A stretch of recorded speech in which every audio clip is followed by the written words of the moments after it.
Ya. Em, y lo que vamos a hacer hoy día es como avanzar como en otra capa como de la lectura de las organizaciones, ¿ya? Les voy a compartir pantalla, ya porque va a ser un poquito más conceptual hoy día, pero obviamente vayamos conversando cuando aparezcan cosas que son importantes, sobre todo si tienen dudas o si quieren como comentar algo o relacionar algo con lo que veníamos trabajando.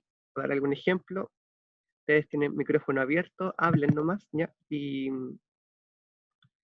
lo vamos ahí incluyendo y comentando, ¿ya?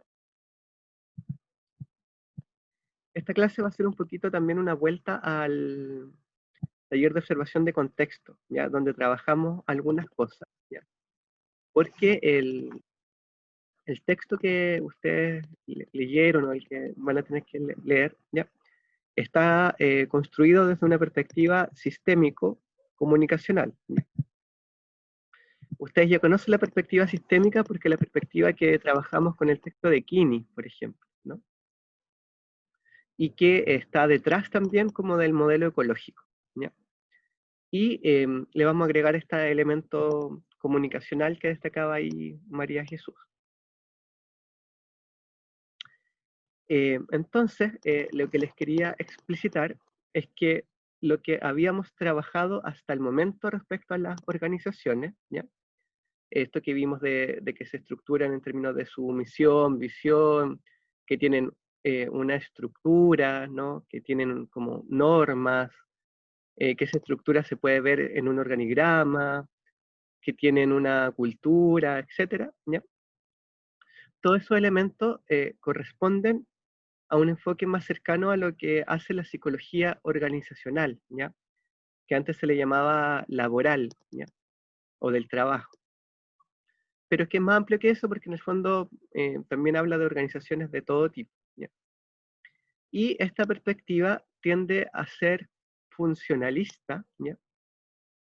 Y funcionalista quiere decir que está pensando en describir cómo son las organizaciones, en este caso, como es objeto de trabajo, ¿ya? Y en esa descripción decir eh, cómo sería como el funcionamiento ideal, ¿ya? Por eso el apelativo de funcionalista, ¿ya? Se refirió como un funcionamiento óptimo. Y en la medida en que tenemos esa descripción del funcionamiento óptimo, ¿ya? Podemos comparar y ir a mirar una organización y decir como, esta organización, mmm, la misión no está tan clara, no define todo lo que son, sus objetivos no tampoco están muy claros, tienen un buen sistema de organización como de sus roles, pero no tienen tan buenos sistemas de comunicación formal e informal, entonces podemos evaluar en relación a este parámetro un poquito más ideal que hemos estado creando, ¿ya? Y eso evidentemente es útil para mejorar el funcionamiento de las cosas, ¿ya? Entonces, funcionalista es como un calificativo que se le da a no solamente este tipo de mirada de las organizaciones, sino que también a ciertas miradas de la salud mental o ciertas teorías sociales que tienen como este espíritu, como de describir como el comportamiento ideal de algo, y en el fondo eso nos permite comparar cómo estamos y si algo que estamos nosotros observando, una organización en este caso, se aleja de ese parámetro ideal, podemos pensar de qué forma podemos ayudarla a llegar ahí, ¿ya? Pero estamos hablando como del funcionamiento. Y esto obviamente tiene ventajas, es útil, pero también tiene ciertas limitaciones, ¿ya? Porque está muy orientada como a esta mirada del funcionamiento ideal y a lo que se puede ver, a lo que es observable, ¿ya? A lo que está declarado, ¿ya? Y ustedes saben que la realidad es más compleja que eso, ¿no? Entonces, como esta perspectiva inicial nos sirvió como para tener alguna base de entender las organizaciones, le vamos a ir poniendo otras capas, ¿ya? Sucesivas, que van a ayudar a ver y a problematizar ciertos elementos que esta perspectiva como que deja un poco de lado, ¿ya? Y lo que vamos a trabajar hoy día es la perspectiva sistémica, ¿ya? que nos va a permitir entender a la organización como una suerte de organismo en sí mismo, ¿ya? Como su funcionamiento de manera un poquito más abstracta y más compleja, ¿ya? Y en la clase siguiente vamos a introducir la perspectiva sociocrítica, ¿ya? Que si lo piensan, es un poquito la misma lógica que tuvimos en el taller de observación de contexto, ¿ya? Incluimos la perspectiva sistémica con el modelo ecológico, y también después incluimos una perspectiva sociocrítica cuando leímos el texto de Montero, ¿no? Y empezamos a hablar de la implicancia ético-política, ¿no? Entonces, una perspectiva sociocrítica lo que va a hacer es integrar como en nuestra mirada, en nuestra observación, distinciones que nos van a permitir apuntar a elementos que no son visibles, ¿ya? Y que muchas veces están ligados al poder, ¿ya? Y también nos va a permitir entender que las organizaciones no son entes abstractos que estén como en la nada, sino que están en un mundo social, atravesadas también por los conflictos y las tensiones como con otras organizaciones, con otros niveles sistémicos más macro, etc. ¿Ya? Entonces, lo que vamos a ir haciendo es complejizar un poquito esta lectura inicial que estábamos nosotros proponiendo, donde teníamos como una organización que funcionaba o cómo debiera funcionar y que en el fondo la teníamos un poquito aislada de otras dimensiones, ¿ya? Entonces vamos a partir con la perspectiva sistémica, ¿ya? ¿Qué se acuerdan ustedes de la perspectiva sistémica? O de lo que eh, es un sistema o que está en la línea de este enfoque.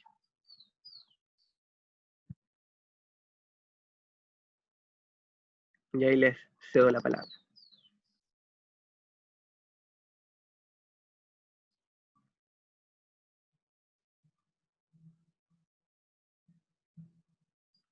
Danae dice, tiene una estructura definida, súper, ya, va por ahí. ¿Qué más? ¿Qué recuerdan de quizás del texto de Kini, ¿no? Como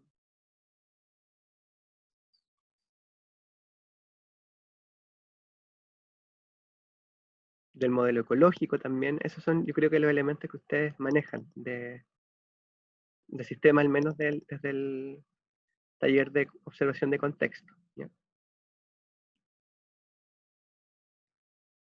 Quizá en los cursos de psicología general o en fundamentos también pueden haber visto algo de sistemas, de enfoque sistémico.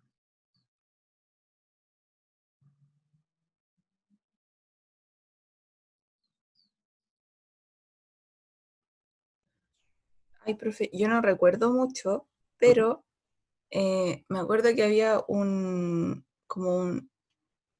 claro, era un sistema, pero había como un macrosistema, Ujú. un microsistema, pero no recuerdo bien. Súper. Eso que tú dices, Bárbara, es parecido un poco a lo que dice Danae, ¿no? Como que un sistema puede estar compuesto por otros sistemas, ¿no? Y está esta lógica como de estas muñecas rusas, como que adentro de una puedan haber otras y otras y otras, y cada vez como más sistemas, y uno también puede verlo a nivel macro, ¿no? Como que un sistema está contenido a la vez en otros más grandes, y esos también están contenidos en otros más grandes, ¿ya? Súper. Em, Vamos a hacer como una pequeña contextualización, ¿ya? De elementos de la teoría sistémica, no para que sean expertos ustedes en teoría de sistemas, ya eso van a tener un curso más adelante, creo que no sé si en segundo o en tercero, pero para que nos sirva para ir entendiendo un poquito más del texto, ¿ya? Y entender un poquito más de este enfoque para mirar las organizaciones, ¿ya? La teoría de sistemas es una teoría que se genera entre los años 1950, 60, 70, y ahí empieza a desarrollarse con más fuerza. Y como a los que estaban en talk conmigo les contaba, creo que es una teoría que intenta ser como una teoría unificada, ¿ya? Que en el fondo permitiera pensar distintas realidades, ¿ya? Por ejemplo, realidades biológicas, realidades como informáticas, cibernéticas, eh, con una misma teoría que permitiera explicar cómo funcionan, ¿ya?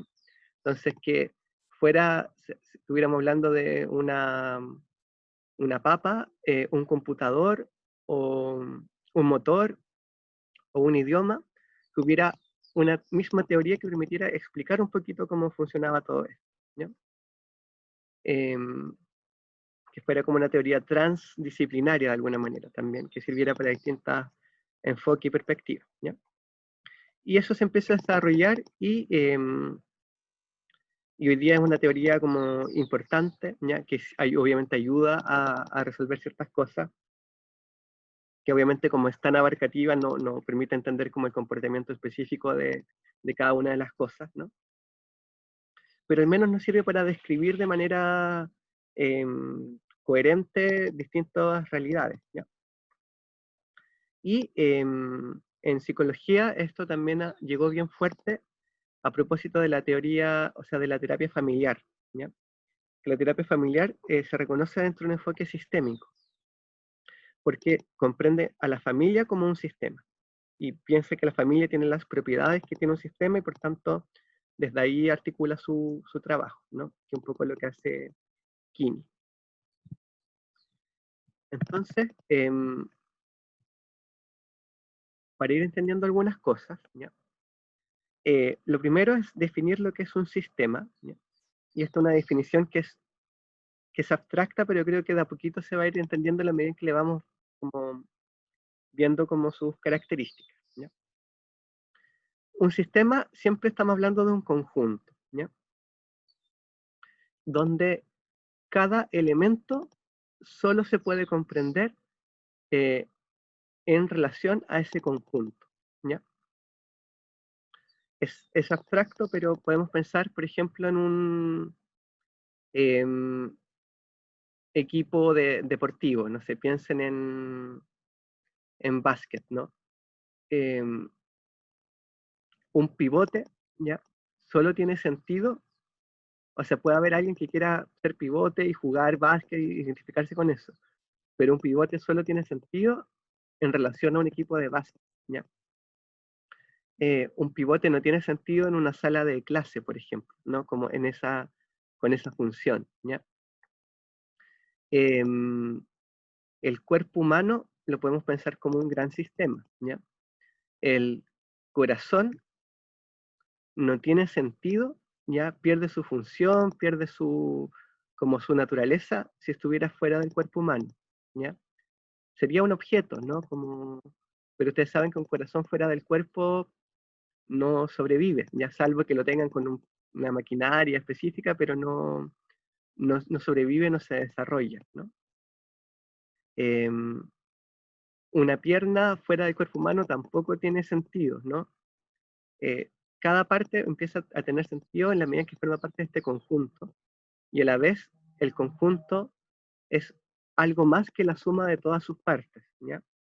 Em, tiene como una emergencia, ¿no? Como algo distintivo que hace que cuando se juntan todas esas partes formen algo nuevo, ¿ya?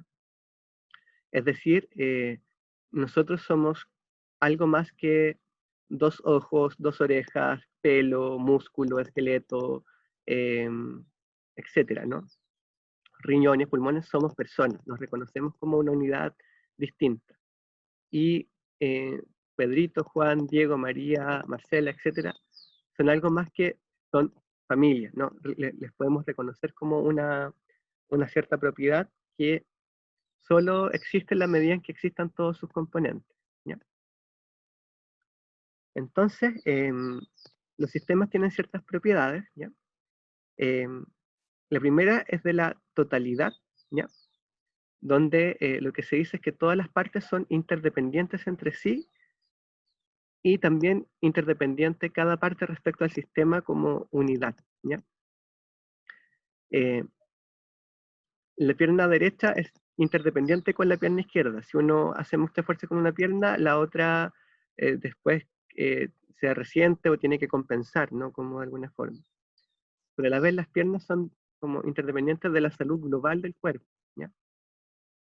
Si lo piensan en un computador, la memoria RAM es interdependiente con la tarjeta de video, ¿ya? Si falla una, va a fallar la otra, ¿ya? Si colapsa una, va a probablemente colapsar o generar un efecto en la otra, ¿ya? Y a la vez eso también va a tener un efecto como en el sistema global, porque va a dejar de funcionar o va a presentar alguna falla, etc., ¿no? Entonces, los sistemas, algo que ponen mucho acento es en la interrelación y la interdependencia. Quienes conforman un sistema son, cada componente es importante porque el sistema depende de cada uno de ellos, ¿ya? Ninguno es prescindible, ¿no? Todo tiene un efecto en el conjunto del sistema. ¿Hasta acá se va entendiendo o les van quedando dudas?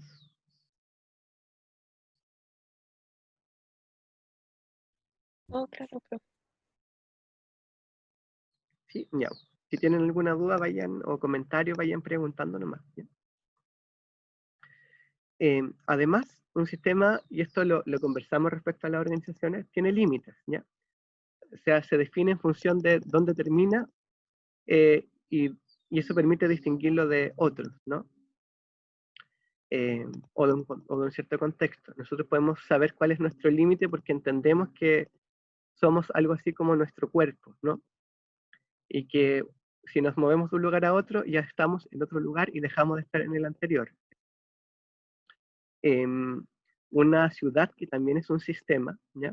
De interrelaciones, etcétera, se define por límites que son como geográficos, ¿no? Como, aunque pueden ser medios difusos a veces, ¿ya? También un sistema tiene jerarquía, ¿ya? Y acá también podemos ir ligando con las organizaciones, ¿ya? Porque hay una cierta distribución de poder entre los elementos del sistema. Dijimos que ninguno es prescindible, ya que todo importa y que todo interdepende de todo, pero hay algunos que tienen como quizás funciones más claves o un lugar más preponderante, ¿ya?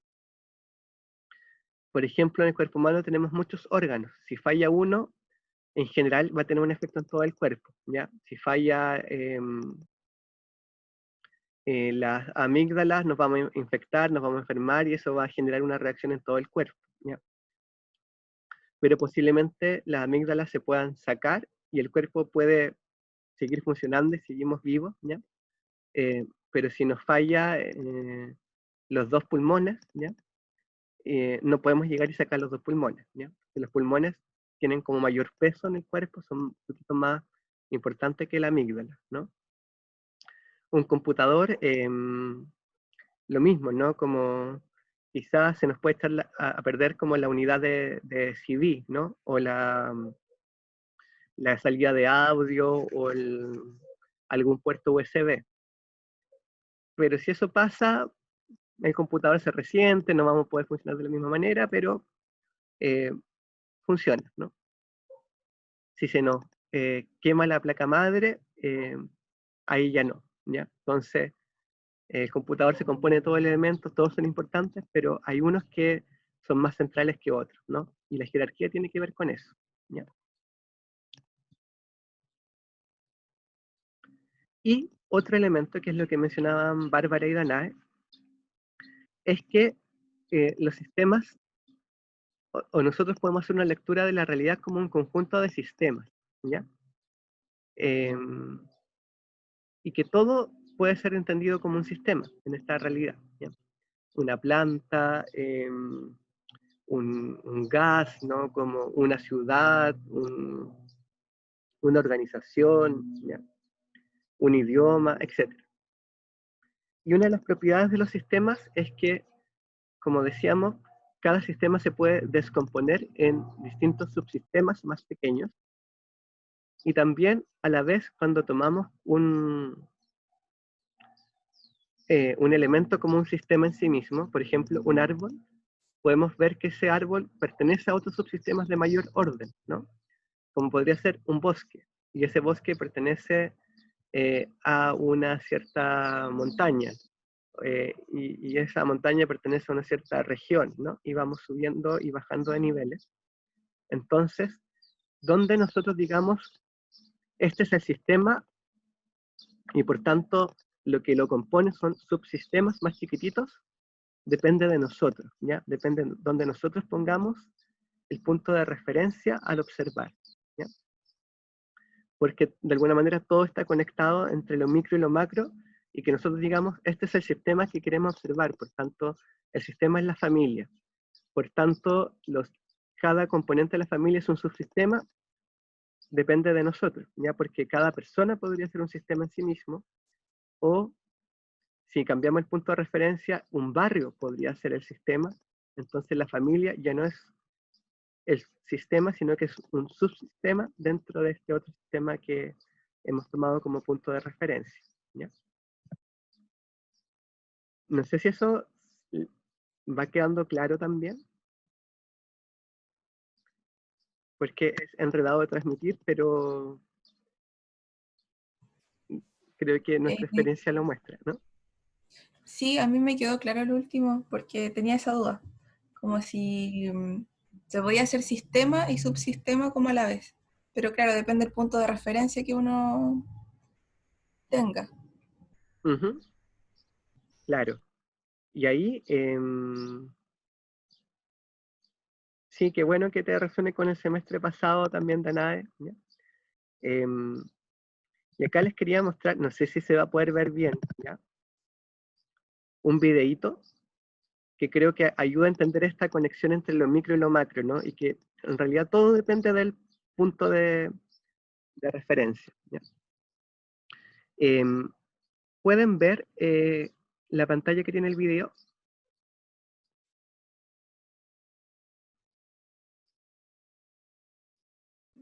Sí, profe, sí se ¿Sí? ve. Ya. Ojalá que la conexión dé para que lo puedan ver bien, ¿ya? Pero es una presentación de Los Simpsons, ¿ya? Que un poco juega con esta idea de lo micro y lo macro, ¿no? Así que ahí para que lo veamos y ahí comentemos un poquito.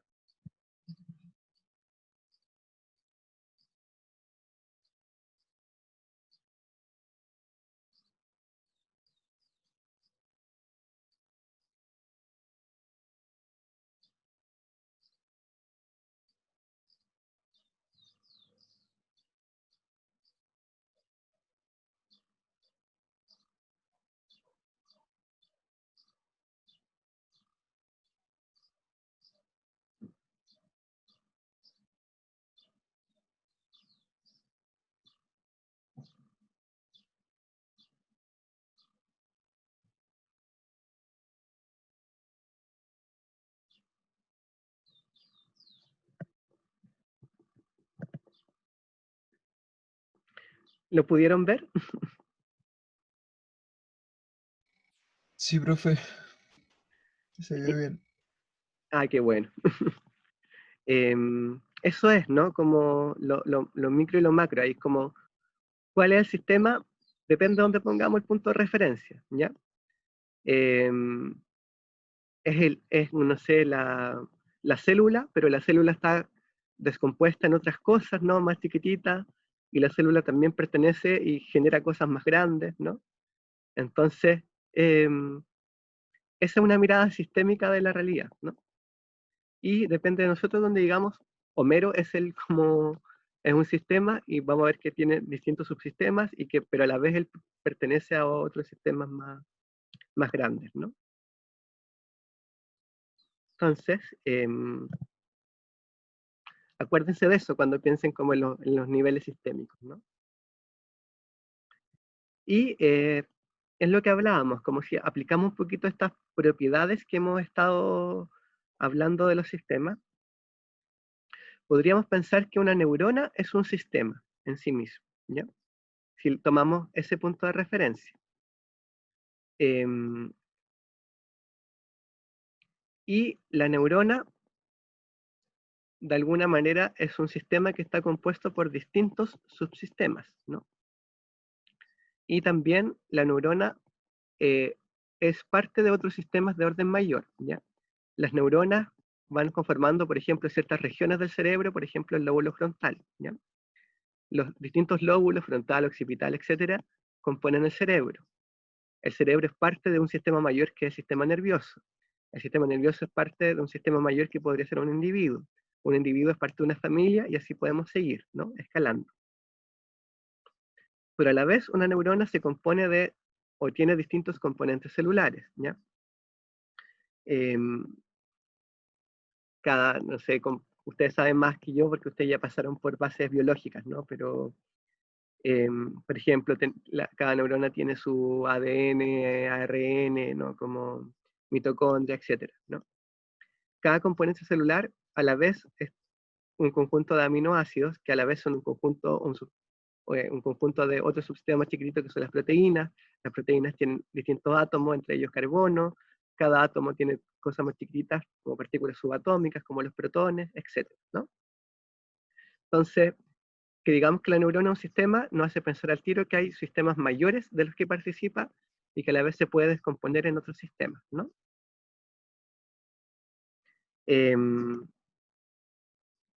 Una neurona también tiene límites, ¿no? Si tenemos un conjunto de neuronas, podemos reconocer dónde parte y dónde termina una, ¿ya? Con microscopio y cosas así, porque obviamente es difícil, pero podemos pensar que una neurona es una unidad, ¿no? Que la podemos recortar dentro del conjunto, ¿ya? Que es cuando vemos la foto acá donde están como con sus distintas partes, ¿no?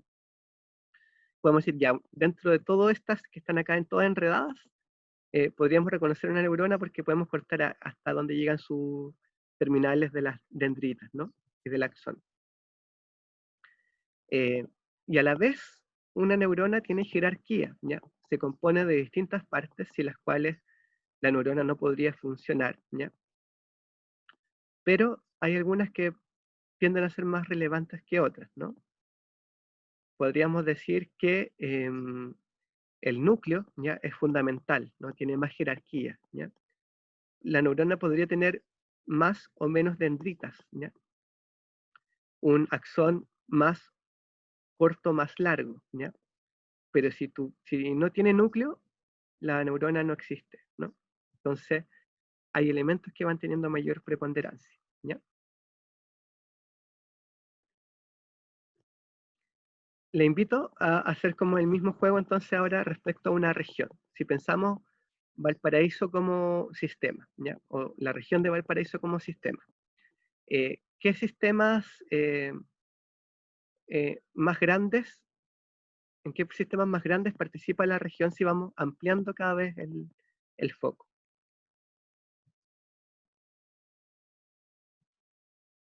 Así como en Los Simpsons, ¿ya?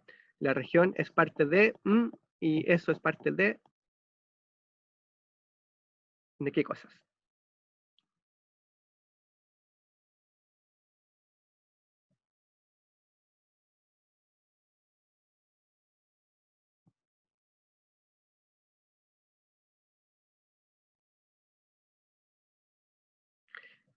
Parece que alguien habló por chat, si alguien puede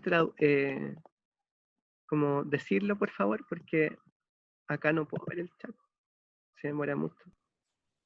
No, ¿Ya? profe, era yo. ¿El país después vendría? ¿Ya? Súper. O no Y sé si separarlo por zona central, no sé. claro, podría ser, es una cosa de perspectiva, pero zona central, a la vez de un país, el país, después, ¿qué seguiría? Está ubicado, Suramérica. claro. Continente, después del continente, ¿qué vendría? El mundo. Claro, un planeta, ¿ya? Un planeta, eso, un planeta. Que no es el mundo así, para nosotros Sí. es el mundo, pero Sí. para otros seres quizás no. Y un planeta, un sistema solar, un sistema de cierta galaxia, no. Y si nos vamos a niveles más chiquititos, ¿cuáles son los subsistemas de una región?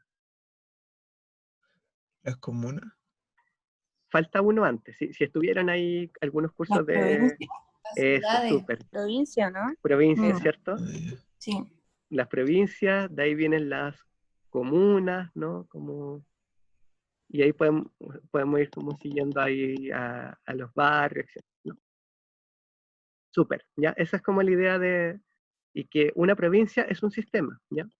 Donde cada una de sus comunas es un subsistema que son todos interdependientes entre sí, ¿ya? Pero si subimos el nivel de análisis, un país también es un sistema, ¿no? Que depende de la interrelación de todos sus componentes, ¿no?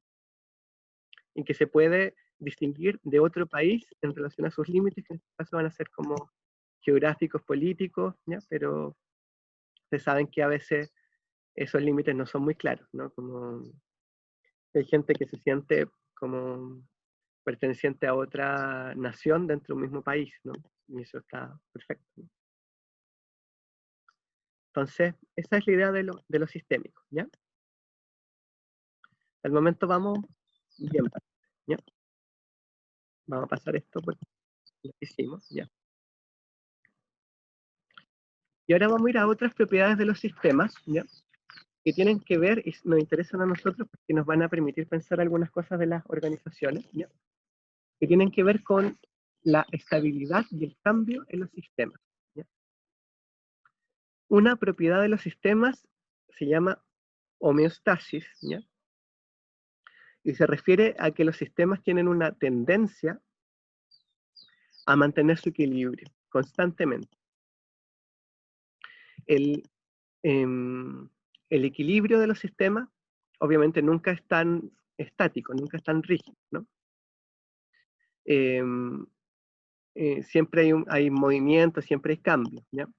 Una ciudad es obviamente muy dinámica y todos los días distinta y va cambiando, ¿no? Como nace gente, se muere gente, ¿no? Pasan cosas, se queman casas, etc., ¿no? Una persona también es dinámica, nosotros todos los días somos un poco distintos, pero a la vez iguales, ¿no? Y una familia también, una familia va creciendo, evolucionando, pero en general los sistemas tienden a intentar mantener un poco a toda costa, ¿ya? Los cambios, ¿ya? Tienden a la continuidad, ¿ya? De su existencia. Tienden como al equilibrio. Y por eso cuesta a veces tanto cambiar las cosas si uno lo piensa desde esta perspectiva, ¿ya? Porque hay como una fuerza, una inercia a conservarse, ¿ya? Y que puede ser algo bien evolutivo también, como que los sistemas en el fondo, si son, si existen, es porque están haciendo las cosas bien, ¿no? Porque están un poco adaptados a la vida. Entonces, lo que intentan es mantenerse adaptados a la vida tal como están, ¿ya? Y no cambiar mucho. Entonces, esta tendencia a la homeostasis, a que las cosas, una vez que se instalan, funcionan más o menos como están, ¿ya? Tiene distintos mecanismos para lograrlo, ¿ya? Ahí les puse dos que son, si pensamos en realidades más sociales, ¿no? Como cuando en una organización, por ejemplo, en un colegio, ¿ya? O en una organización como política o incluso una familia, hay alguien como que desafía las reglas, ¿no? Constantemente y que intenta generar muchos cambios, transformaciones muy bruscas en los sistemas. A veces esa persona es como expulsado, ¿ya? Es como la lógica de la oveja negra de la familia, que en el fondo es apartada porque la familia intenta mantener su dinámica, ¿ya? O es medicalizado, ¿no? Como en el caso de los niños y niñas como diagnosticados con hiperactividad, o cuando alguien es como muy conflictivo en el colegio, como que se le tacha de conflictivo y también como que se le intenta aislar, y esta lógica como de que esta manzana no contamine la otra, ¿no? Y finalmente se le puede expulsar porque el sistema no quiere cambiar, ¿ya? U otra alternativa también es que a veces los sistemas, para evitar como grandes transformaciones, hacen pequeños cambios, ¿ya? Pequeños ajustes que mantienen la homeostasis, ¿ya? Que mantienen el equilibrio precario en el que están y que les de alguna manera es como una defensa a cambios más radicales, ¿ya? Si lo pensamos en términos políticos, es como la historia de nuestro país, ¿no? Como hacer cambios pequeños para evitar que sucedan cambios más grandes, ¿no? Porque una tendencia es justamente esta homeostasis, ¿ya? La tendencia como a conservarse, ¿ya? ¿Se entiende esa idea? ¿Le hace sentido?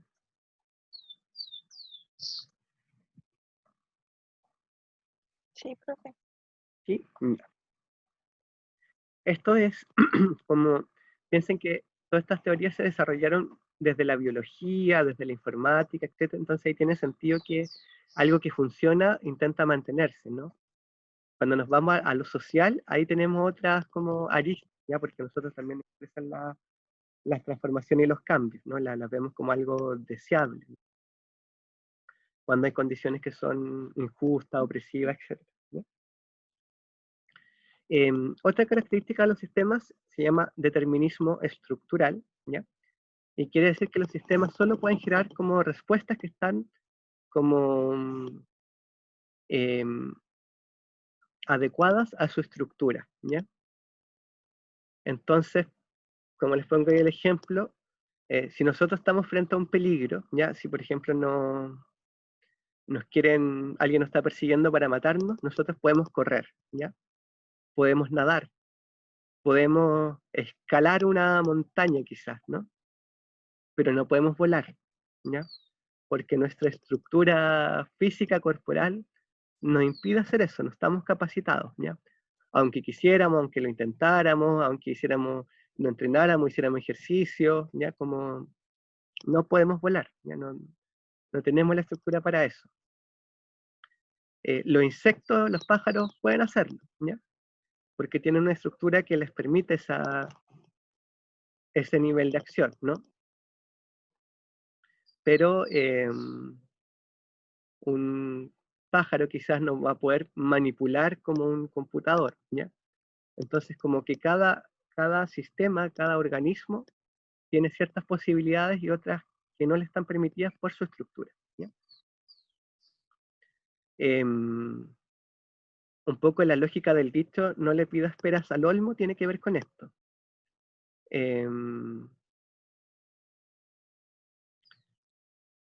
No le podemos pedir a un árbol que, no sé, da ciertas frutas, quizás yo tengo acá un limón, el limón puede dar limones más grandes, más chicos, más verdes, más amarillo, más jugoso, menos jugoso, pero jamás me va a dar una manzana, ¿no? Porque su condición de limón es generar limones, ¿ya? No va a poder hacer otra cosa, ¿ya? Entonces eso también pasa con los que están determinados. Si se fijan, homeostasis y determinismo estructural son como elementos conservadores dentro de los sistemas. Pareciera que un sistema no se podría modificar nunca, ¿no? O es muy difícil modificarlos, ¿ya? Y lo que sí permite ciertas tendencias a los cambios es otra propiedad que es el acoplamiento estructural, que suena complejo, pero se refiere a que cada sistema está en concordancia con su contexto, ¿ya? Si un sistema se mantiene vivo, ¿ya? Se mantiene en la vida, no perdura, quiere decir que está bien acoplado a su contexto, ¿ya? Por ejemplo, las plantas que están como bien acopladas a las condiciones de calor o logran absorber la cantidad de agua que necesitan de las lluvias o los riegos, ¿no? O logran también ahí como transformar un poco el calor que les llega en energía, hacer buenas fotosíntesis, van a crecer y se van a mantener, ¿ya? Si una planta, quizás porque las cambiamos de lugar, o porque lo típico, le echamos mucha agua, dejan de estar como bien acopladas a ese contexto que es mucho más húmedo de lo que necesitan, y ahí pueden morir, ¿ya? Entonces, cuando va cambiando el sistema, también va cambiando en la medida en que necesita ajustarse, ¿ya? A el contexto en el que está para poder mantenerse en la vida. Y esto los sistemas en general todo cambio brusco es peligroso, ¿ya? Porque puede hacer que uno quede desfasado, ¿ya? De las condiciones del contexto que son necesarias para sostenerse, ¿ya?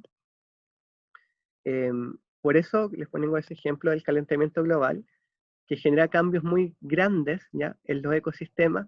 Entonces la temperatura del agua sube tanto que los microplancton, ¿ya? De las microalgas, que estaban acopladas a un sistema de temperaturas, no sé, de 0 a 5 grados, donde podían sobrevivir porque sus células y su organismo podían procesar esa cantidad de calor.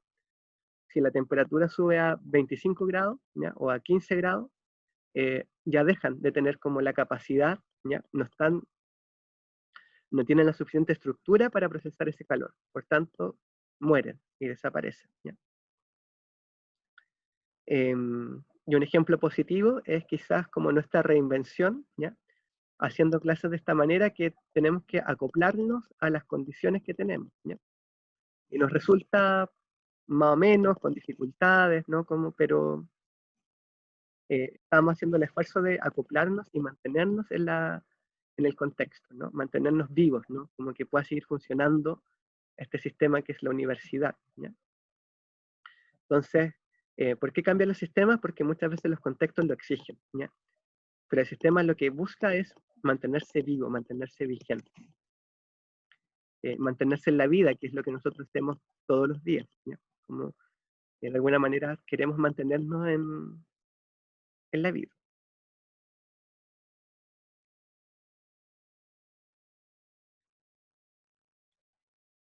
Con ese contexto, ¿ya?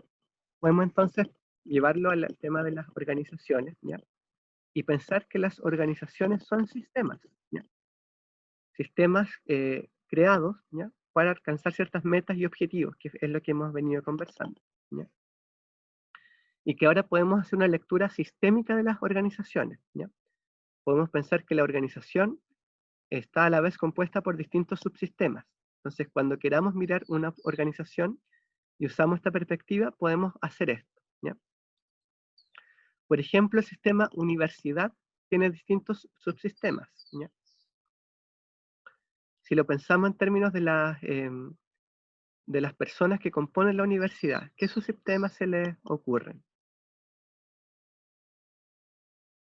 Como los más obvios que hay.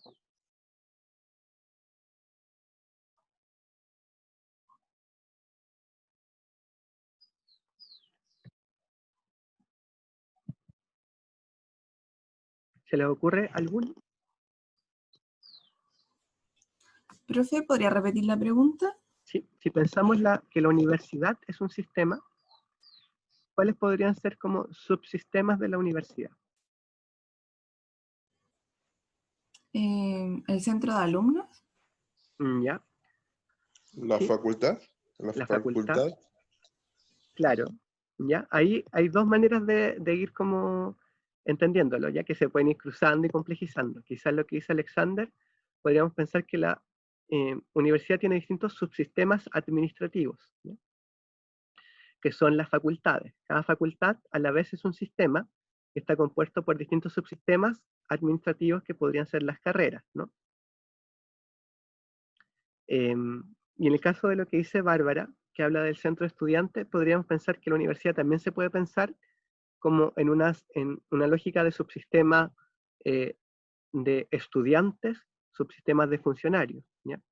Los funcionarios a la vez está como su sistema académico y subsistema no académico o administrativo, ¿ya? Tamara dice las salas. Quizás ahí tendríamos que pensar la universidad en términos como una infraestructura física, ¿no? Como un edificio, ¿ya? Un edificio tiene distintos subsistemas que son las salas que lo componen, ¿no? Claro, y cada carrera tiene distintos cursos, por ejemplo, ¿no? Y esos cursos son los que están ahí en las salas, un poquito siguiendo la lógica de Tamara, ¿ya?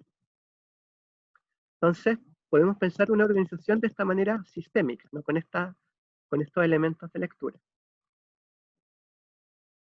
Y cada subsistema, en el fondo, es un componente esencial de esta organización, Y cada sistema, si uno lo toma como punto de referencia, tiene las mismas propiedades que hemos hablado. La universidad como sistema tiene la característica de la totalidad, que solo existe en función de la interdependencia de cada una de sus partes, ¿ya? Tiene ciertos límites hasta donde llega lo que es universidad y lo que ya no es universidad. Jerarquía, ya hay ciertos como puestos o subsistemas que son más claves que permiten que la universidad funcione, ¿ya? Tendencia a la homeostasis, ¿ya? Acoplamiento con el contexto, ¿ya? En la medida en que la universidad responda a los intereses de la región o de las personas de la región, la universidad se va a mantener vigente, ¿ya? Si la universidad en el fondo quiere desarrollar cosas que no convocan a jóvenes que quieran estudiar en ella, ni académicos que quieran trabajar, la universidad va a desaparecer, ¿ya? Entonces, como organización tiene las mismas propiedades de un sistema, ¿ya? Pero lo interesante es que en cada nivel sistémico estas propiedades se repiten, ¿ya? Entonces, si tomamos la carrera como un sistema, que es un subsistema de la universidad, va a tener las mismas propiedades, ¿ya? Va a tener la idea de totalidad, de jerarquía, homeostasis, etc., ¿ya? Entonces, lo interesante de esta perspectiva es que nos permite ir viendo como en distintos niveles, ¿ya? Según si los tomamos como puntos de referencia, en las mismas propiedades que en cada uno de ellos, ¿ya?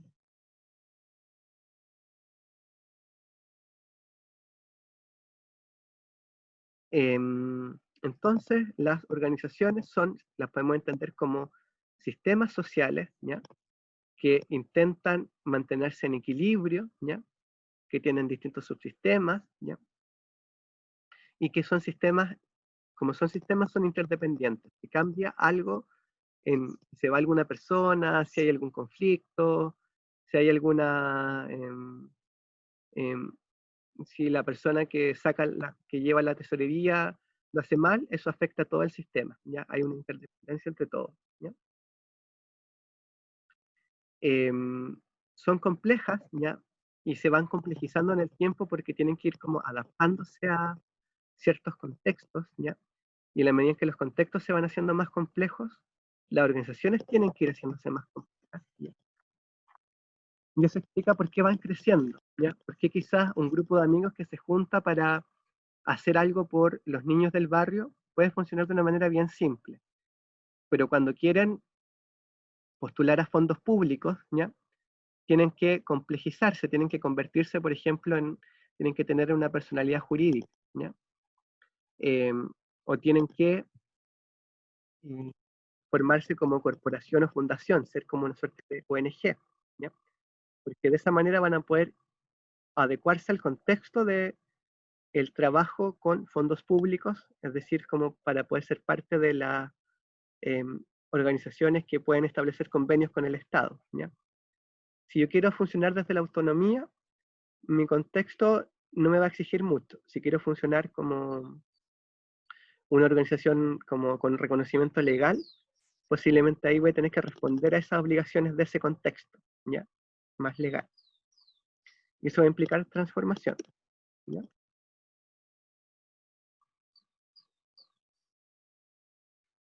Hasta acá, ¿tienen alguna pregunta, comentario?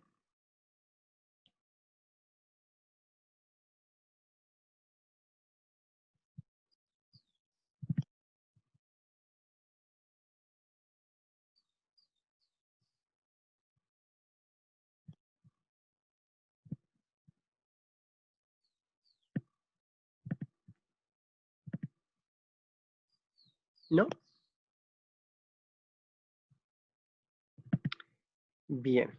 Entonces, vamos a agregarle ahora otro elemento, ¿ya? Que va a conectar más con el texto también, ¿ya? La teoría sistémica también va muy de la mano con, y a veces se le llama sistémico comunicacional, ¿ya?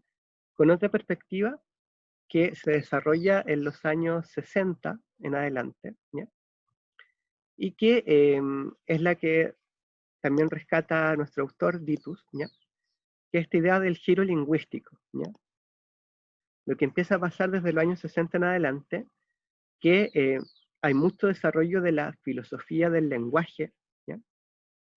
De la lingüística, y eso empieza a ser muy atractivo para los cientistas sociales que empiezan a tomar el lenguaje con sus propiedades como una clave de lectura para entender los fenómenos sociales, ¿ya? Entonces, ahí podemos entender lo que somos, ¿ya? O lo que nos pasa como sociedad, desde claves de lectura que antes no existían, ¿ya? Por ejemplo, en esa cita que aparece ahí de Ditus, ¿ya? Aparecen muchos conceptos que tienen que ver con esta idea del giro lingüístico, ¿ya? Por ejemplo, dice que las organizaciones es una suma de espacios simbólicos, ¿ya? Lo simbólico alude al lenguaje, ¿ya? El lenguaje es simbólico, ¿ya? Donde se crean nuevos significados. El lenguaje tiene significados, ¿no? Las palabras tienen significado. No es un conjunto de artefactos o roles institucionalizados, se trata de una red de conversaciones, ¿ya?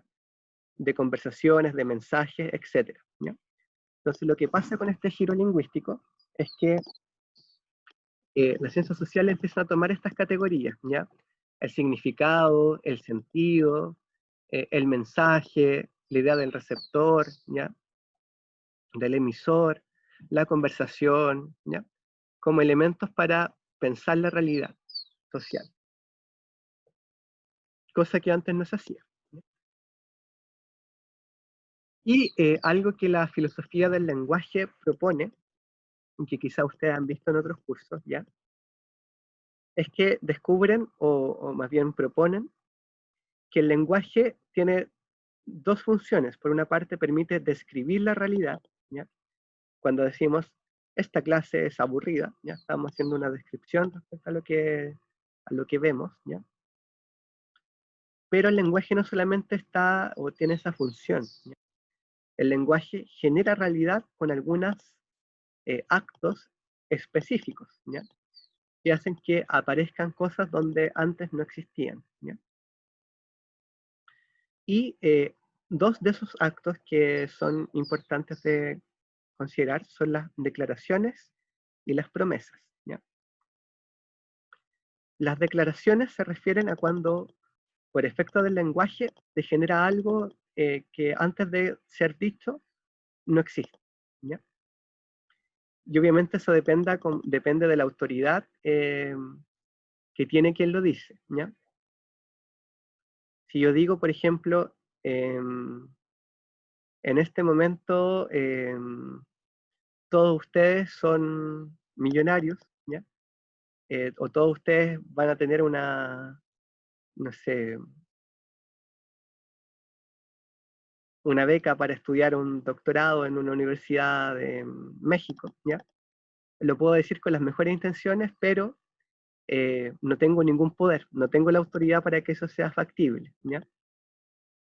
Si yo digo, por ejemplo, ahora vamos a hacer una prueba sorpresa de la lectura del texto, yo puedo hacer que eso así pase, ¿ya? Porque como profesor tengo la autoridad para que esa declaración se haga efectiva, ¿ya? Entonces, obviamente depende de quién lo dice, ¿ya? Y declaraciones, por ejemplo, son las que aparecen ahí, ¿no? Lo declaro culpable, ¿ya? Cuando un juez dice eso, un juez que está como investido de la autoridad para que eso sea real, genera una realidad, hace que esa persona que es declarada culpable tenga que pagar una pena, ¿no? Una multa, una sanción, etc., ¿ya? Si lo hace un periodista, no va a tener como suficiente influencia, ¿no? Como eh, puede llevar a que otras personas piensen lo mismo, ¿ya? Pero no va a generar necesariamente una consecuencia legal, ¿no? Una declaración, por ejemplo, es la clase terminó. Cuando yo digo eso, la clase se termina, ¿ya? Porque como profesor tengo autoridad para decir eso, ¿no? Y que eso se haga efectivo, ¿ya?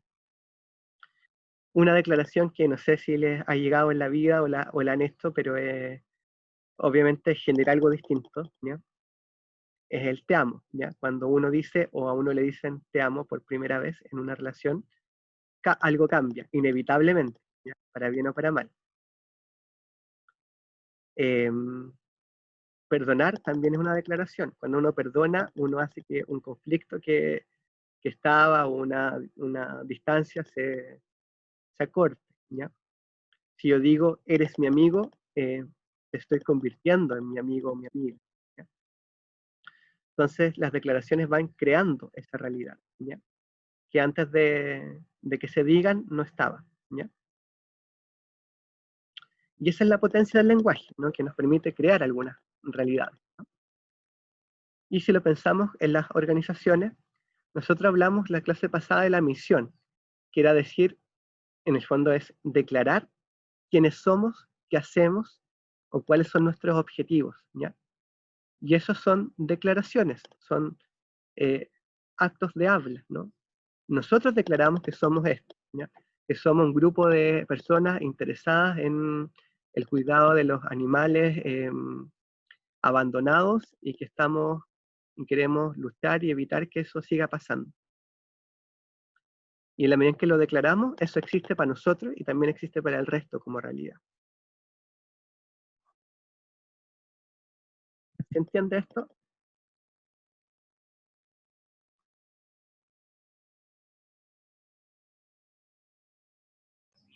Sí, profe, sí se entiende. Ya.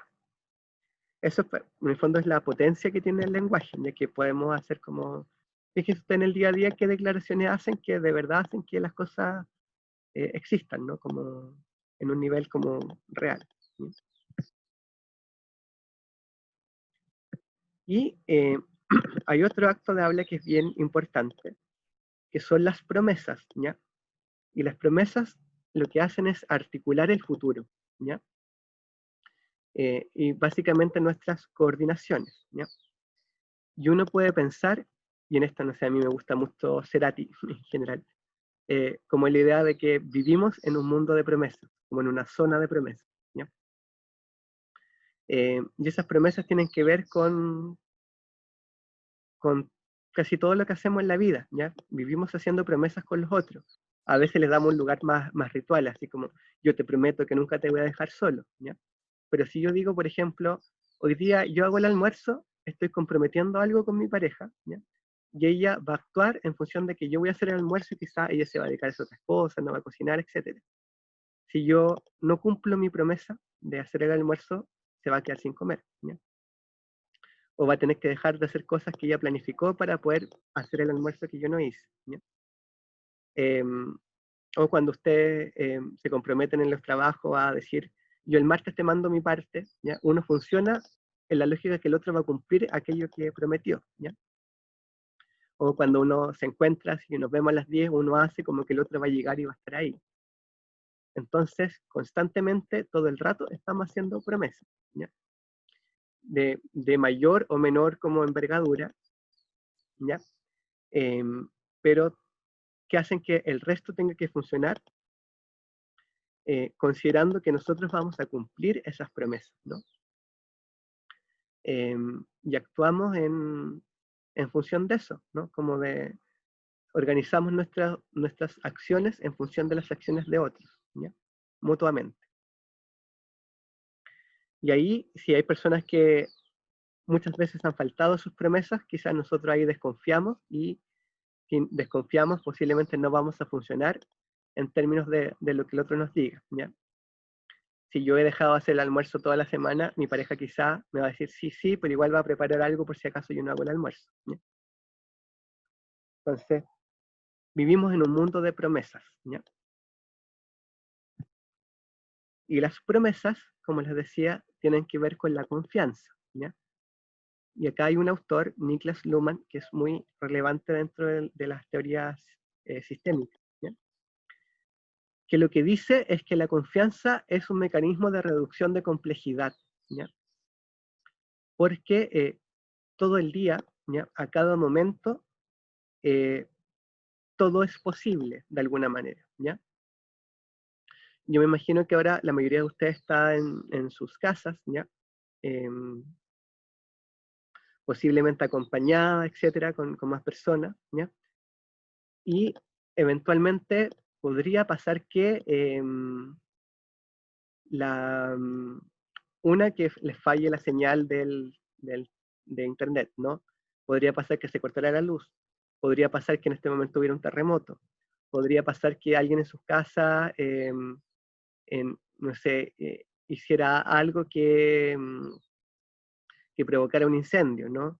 Podría ser que alguien, no sé, un avión se cayera acá justo donde están cada uno de nosotros, ¿ya? Etcétera, ¿no? Es decir, en cada momento hay un montón de cosas que pueden pasar, pero nosotros actuamos como con la confianza, ¿no? Como operamos como si algunas cosas las diéramos un poquito por hecho, ¿no? Como que confiáramos en que las personas van a actuar de cierta manera, ¿ya?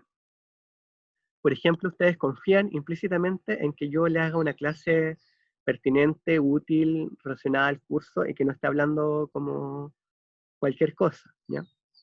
Ustedes se conectan confiando en que yo me voy a conectar, ¿ya? Ustedes se conectan o han estado trabajando conmigo confiando en que yo de verdad trabajo en la UPLA y no es que soy un hacker que por diversión ha estado conectándose con ustedes, ¿ya?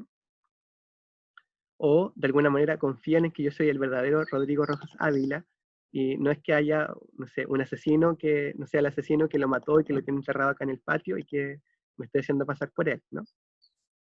Entonces como que damos por hecho y confiamos en ciertas cosas, ¿ya? Si tienen mascotas, por ejemplo, y hay mucho meme respecto a eso, ustedes si tienen gatos, confían en que los gatos no los van a matar, ¿ya? Aunque en los memes aparece que los gatos sí lo quieren hacer, ¿ya? O que los perritos no los van a morder, ¿no?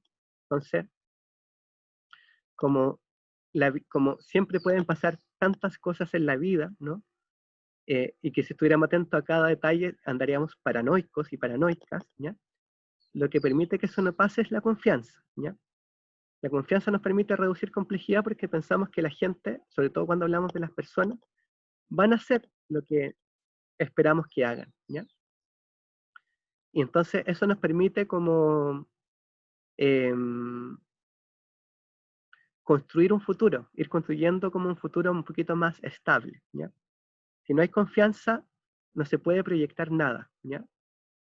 Y eso pasa, por ejemplo, en las relaciones de amistad o de pareja, ¿ya? Si creemos que esa persona, no sé, suele, estando con alguien, igual interesarse en otros, ¿no? Como, o si ese amigo, en el fondo, igual tiene un historial de que en algún momento abandona la relación o cuenta las cosas que no le cuenta a otro, y no podemos confiar, no podemos proyectar mucho esta relación, ¿ya? Porque siempre vamos a tener miedo, ¿ya? A algo. Entonces la confianza es lo que permite esta reducción de la complejidad en el cotidiano, ¿ya? Poder como despreocuparnos de cosas, confiar en que sí van a estar estables o que sí las van a hacer otros, y por tanto pensar un poquito más allá, ¿ya? Y en ese sentido, las organizaciones, ¿ya? Un grupo de trabajo, un club deportivo, una clase, ¿ya? Etcétera, se pueden entender como redes de conversaciones, ¿ya? Como redes constituidas por el lenguaje, por la interacción entre las personas, donde básicamente lo que hay son compromisos o promesas, ¿ya? Nosotros formamos relaciones haciendo promesas, ¿ya? Yo voy a hacer este curso este semestre. Ya, yo lo voy a hacer con otros profesores con los que vamos a armar el curso en conjunto. Entonces, hay una promesa explícita de que nos vamos a juntar a organizar el curso y una promesa implícita de que todos vamos a colaborar en la organización del curso. Hay una promesa de que ustedes van a participar en las clases, ¿ya? Etcétera, ¿ya? Ustedes cuando arman un grupo de trabajo hay compromisos respecto a que van a dividirse las tareas, que van a cumplir, que se van a mandar las cosas, ¿ya? Entonces, una organización, y se fijan acá, ya no estamos hablando del organigrama, de los roles, de los cargos, como de la estructura más formal que vimos en la clase pasada, se puede entender de una manera mucho más como abstracta, pero a la vez más como fluida como un sistema de puras conversaciones, son puras conversaciones, y básicamente puras promesas, ¿ya? Y nuestra relación con otros tiene mucho que ver con eso, ¿ya? Con construir promesas, ¿ya? Constantemente. ¿Se va entendiendo un poquito más esto en relación al texto también?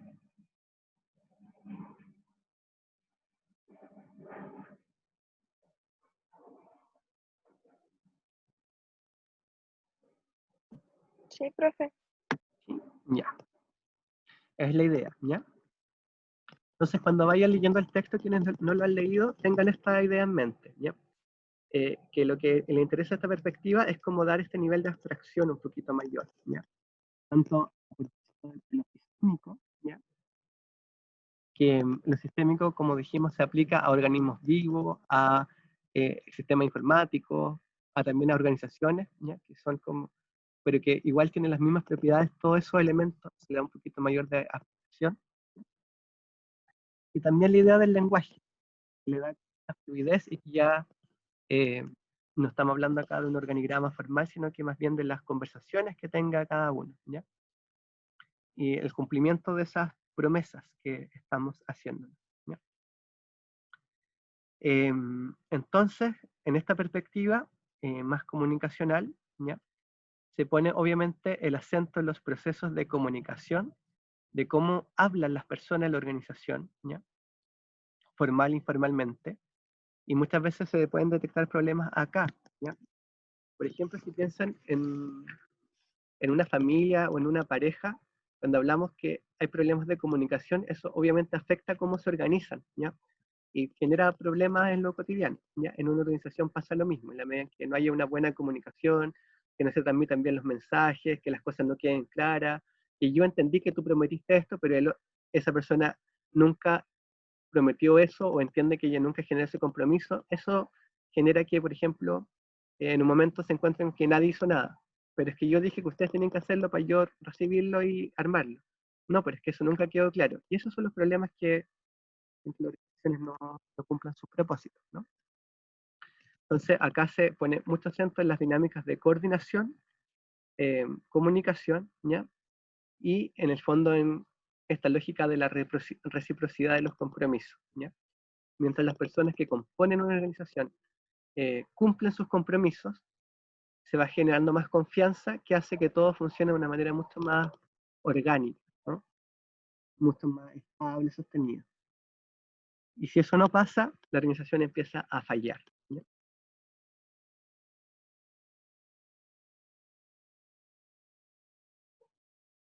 Y un último elemento que también es muy destacable a propósito de la idea del lenguaje, ¿ya? Es que como las organizaciones se pueden entender como prácticas de lenguaje, ¿ya? De declaraciones, ¿ya? Y aquí nos vamos a volver un poquito más a las declaraciones que a las promesas.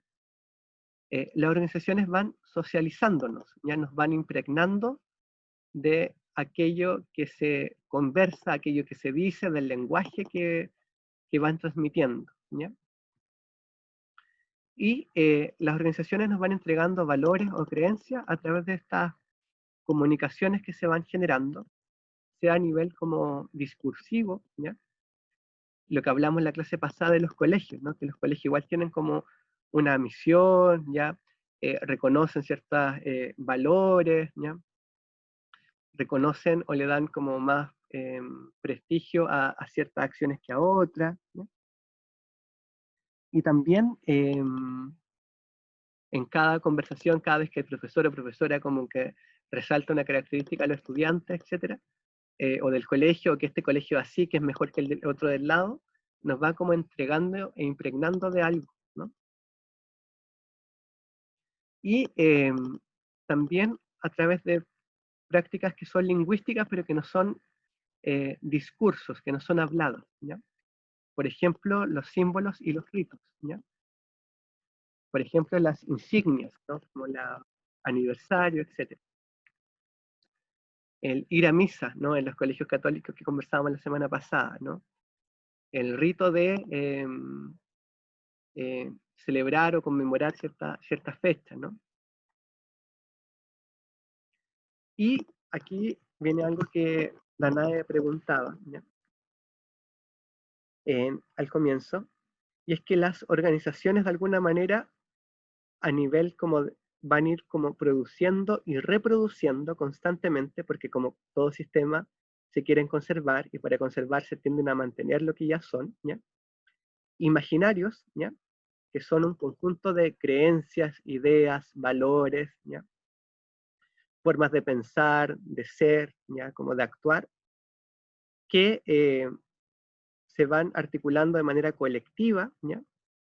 Y que representan un poco lo que, cómo en esa organización en concreto se actúa, se piensa, se valora, se ve el mundo, ¿ya? Son como una suerte de cosmovisiones, ¿ya? Y eso va generando una matriz como de sentido, ¿ya? Que guía nuestro actuar, ¿ya? Tanto de la organización en su conjunto como de las personas, ¿ya? De manera un poquito más implícita, inconsciente, ¿ya? Y de alguna manera este imaginario, ¿no? Este conjunto de creencias, valores, formas de pensar, sentir, actuar, etcétera, ¿ya? No es visible, ¿ya? No lo podemos ver dentro de la organización o participando en la organización, porque justamente es como nuestro prisma, ¿no? Son nuestros lentes, ¿ya?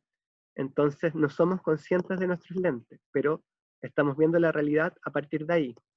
Y dependiendo de esos lentes es lo que vemos y lo que no vemos, ¿ya? Y eso delimita un poco qué es lo que se puede o no pensar o sentir o hacer en ese contexto de esa organización, ¿ya? Por ejemplo, de mi familia, ¿ya? Si mi familia tiene ciertas características o un imaginario más ligado a lo conservador, en lo religioso, ¿no? Como em, quizás lo más probable es que yo, todo lo que vea o todo lo que yo tenga acceso, lo voy a ver desde ese prisma, ¿ya? Entonces voy a encontrar que las otras personas son un poco, no sé, descuidadas por la manera en cómo se visten, ¿ya? Voy a ver que las otras personas son un poco licenciosas por cómo viven su sexualidad, pero nunca me voy a cuestionar que quizás yo o mi familia somos muy conservadores, ¿ya? Porque vemos eso, ¿ya? Estamos como limitados por nuestra propia visión, ¿ya? Determinados por nuestra propia estructura, ¿no? Si tomamos lo anterior. Entonces, les quería preguntar, ¿ya? Si esta idea como de los imaginarios, ¿ya? Que tienen las organizaciones, que son sistemas de valores, creencias, etcétera, que se traspasan a los miembros, que de alguna manera hacen que funcionemos inconscientemente todos más o menos de esta forma, ¿no? Que sostenga un cierto modo de ser de esta organización, lo pueden relacionar con algo que conversamos en la última clase. Puede ser a las misiones. Ay, disculpa. No exactamente a la misión. Otro elemento que conversamos en la clase pasada.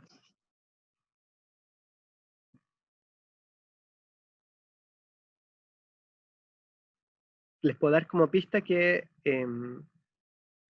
lo conversamos más bien hacia el final de la clase.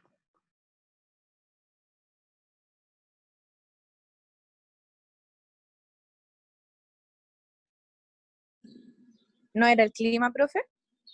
No, cerca, cerca. Cultura y clima, ¿no? Ya, exactamente. Ya, la cultura. Ya. Esto es como el símil de la cultura. Ya. La cultura la vimos antes como desde una lógica más funcionalista, ¿no? Como algo que no se podía explicar muy bien, pero que pasaba y que tenía implicancias, ¿no? Y que impedía a veces que las organizaciones funcionaran bien, porque si tienen una cultura que va contra su objetivo, eso era malo, entonces había que intentar alinear la cultura a la misión, por ejemplo, para que funcione mejor, que era la perspectiva que teníamos antes. Ahora lo que estamos entendiendo un poquito más, ojalá, es que la cultura es algo que se produce, ¿ya? Porque las organizaciones son sistemas de lenguaje, ¿ya? son sistemas discursivos, ¿ya? Son sistemas comunicacionales.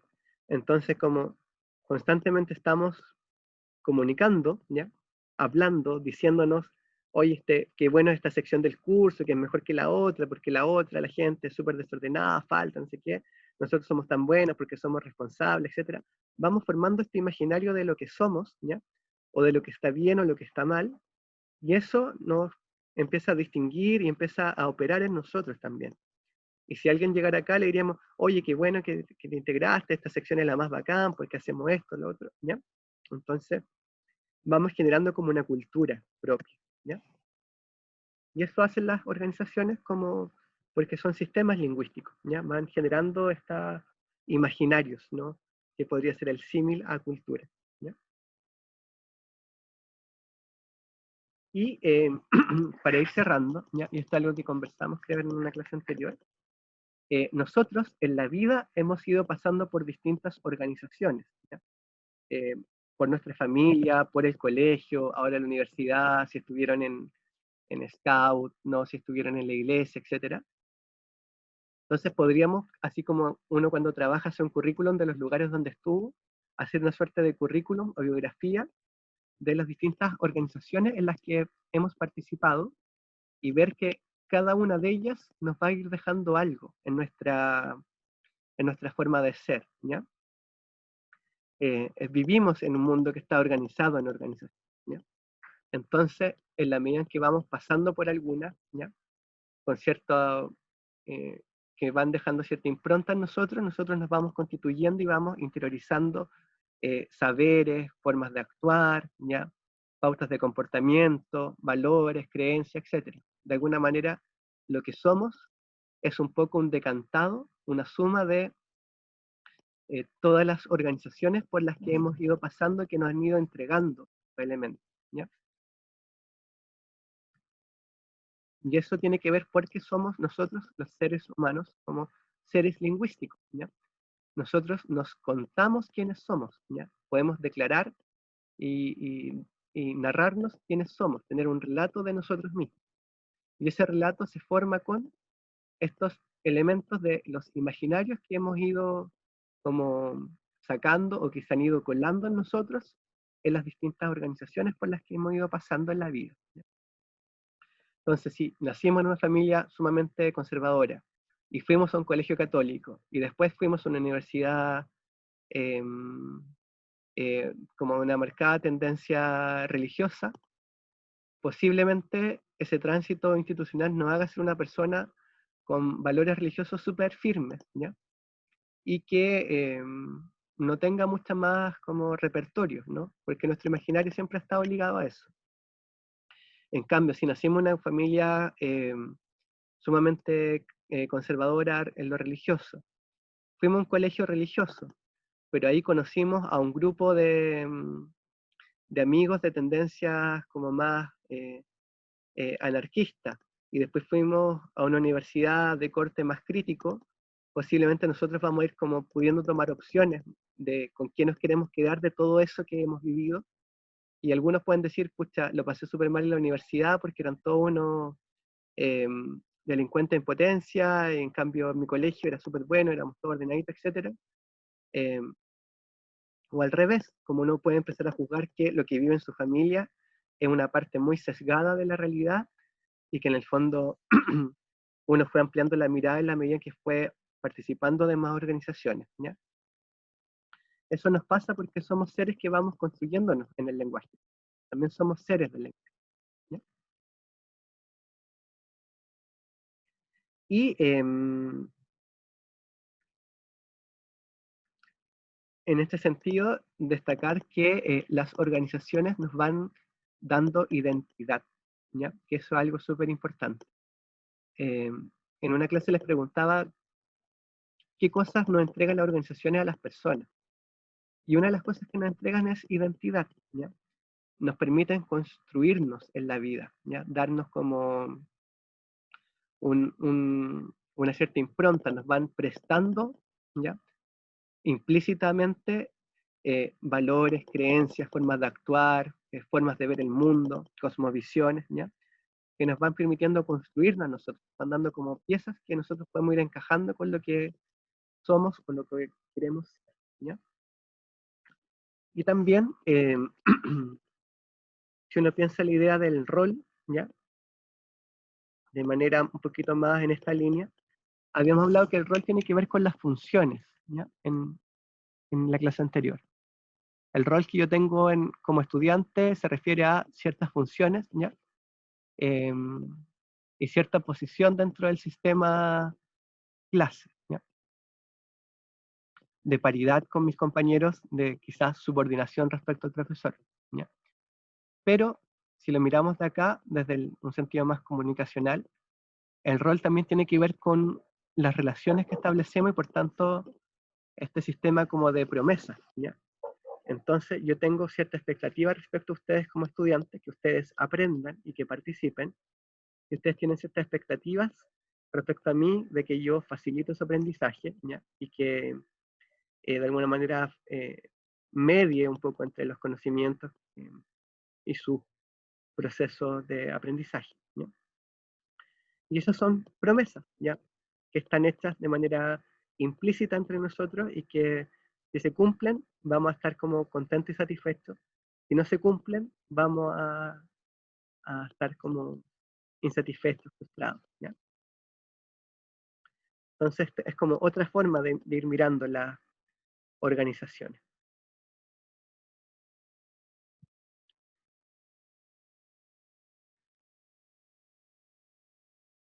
Hasta acá, ¿alguna pregunta, algún comentario? ¿Ya? Porque han estado bien calladitos, calladitas hoy.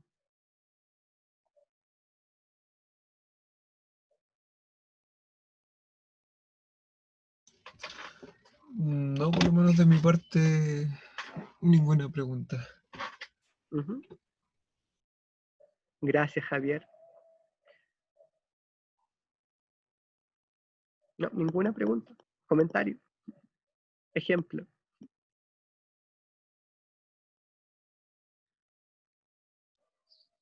Profe, sobre la prueba que dijo que va a ser la primera evaluación o después. Sí, esa es igual una pregunta importante. Sí, vamos a tener que nos falta definir, tenemos armado como el calendario, ¿ya? Les puedo adelantar que eso sería la última semana de octubre, ¿ya? Que va a ser un trabajo individual, conceptual, ¿ya? Que tiene que ver con lo que hayamos trabajado hasta la fecha, con los textos, obviamente, ¿ya? Pero no está definido si va a ser prueba, así como con 3 preguntas, o va a ser un ensayo donde ustedes desarrollen algo, o les vamos a pedir que apliquen, pero sí va a ser individual y va a ser a fines de octubre, ya eso está claro. Hay que estudiar toda la materia que salga en los PowerPoint, me imagino. Claro, todo lo que hayamos visto en clases y los textos que hayamos leído hasta la fecha. Claro, ya, profe. Gracias. Profe, va a ser ¿Sí? así como una prueba entonces, no va a ser como un trabajo. Claro, Ya. pero todavía no lo tenemos armado, entonces no les podría Ya nos adelantar. va. Ya. Ujú. Pero sí, la otra nota del curso va a ser un trabajo grupal, ¿ya? Que va a tener Ya. que ver con la segunda parte del curso, que como les decía, las primeras clases va a ser más bien como de conocer algunas organizaciones y su trabajo, entonces ustedes van a ir como aplicando estos elementos que en esta primera parte conceptual estamos revisando, ¿ya? Ya.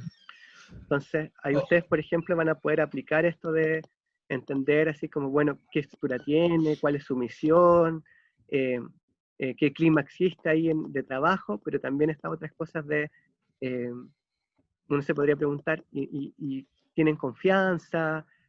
¿Van cumpliendo las promesas que se hacen? Como hacer una lectura más de subsistemas de la organización también, etcétera. ¿Ya? ya. Muchas gracias. Oiga, profe, igual en todo caso, eso puede ir variando dependiendo de lo que pase con el 18 de octubre y lo del plebiscito y todo eso, ¿no? Porque, Sí, por pues, ejemplo, lo conversábamos en otro ramo en psicología de la infancia con la profe Fiona, uh-huh. y ella también decía que no sabíamos qué iba a pasar. Entonces, no sé, eso puede ir variando, pero de cualquier cosa y usted va a ir avisando. Sí, pues, sí, de todas maneras, sí. De hecho, si retomamos un poquito lo que les mostraba en la clase, esta idea de la confianza, por ejemplo, de que el mundo, que en el fondo es que el mundo va a permanecer como está, ¿ya? Y no va a haber nada tan drástico de un día para otro, eso quizás en años anteriores funcionaba, ¿no? Como más o menos podíamos pensar que íbamos a poder terminar los semestres, etcétera, ¿no? Como, pero ahora estamos en un tiempo de incertidumbre, es decir, que esa confianza no está como dada de antemano, como que no sabemos, ¿ya? Yo le estoy contando todo esto como en el panorama, en la línea de que el mundo siga siendo así, pero eso no lo sabemos. Ahora no lo sabemos. Por tanto, y ahí como ligando de nuevo, es como nuestro día a día nos exige mucho más, ¿ya? Porque no tenemos como, no podemos proyectar tanto, ¿ya? Y tenemos que ir resolviendo más en el día y en el momento, ¿ya? Antes podíamos proyectar el semestre sin ninguna dificultad, ¿ya? Ahora no, así que para que vean ahí que los momentos de revolución y cambio generan también esta lógica de que se moviliza todo, ¿no? Y como existen estos costos, muchas veces hay personas que también defienden la homeostasis del sistema, que prefieren que las cosas sigan como están, porque si no es todo muy, muy complejo, que pueden aplicar también para análisis político lo que hemos ido trabajando. Pero sí, Javier, esto en el escenario de que las cosas sigan como están, pero todo está por verse.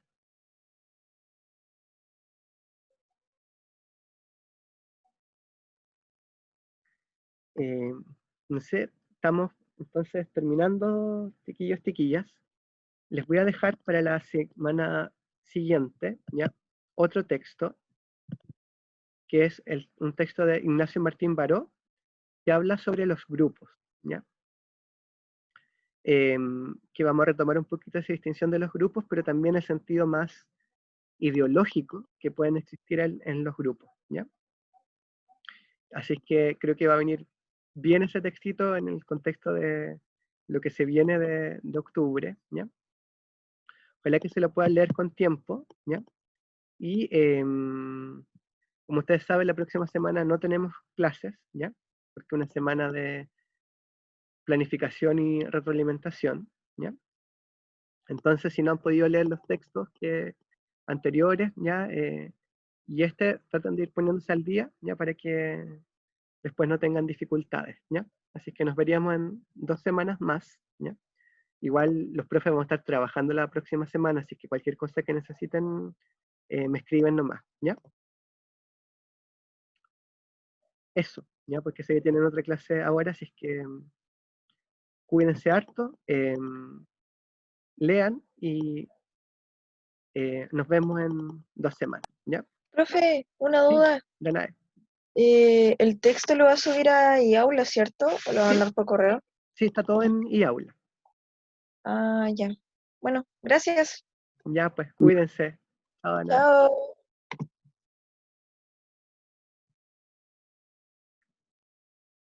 Chao, Milleray. Chao, Chao, profe, Macarena. gracias por todo. Chao, Alexander. Chao, profe, que esté bien. Profe, Chao, nos Julián. vemos.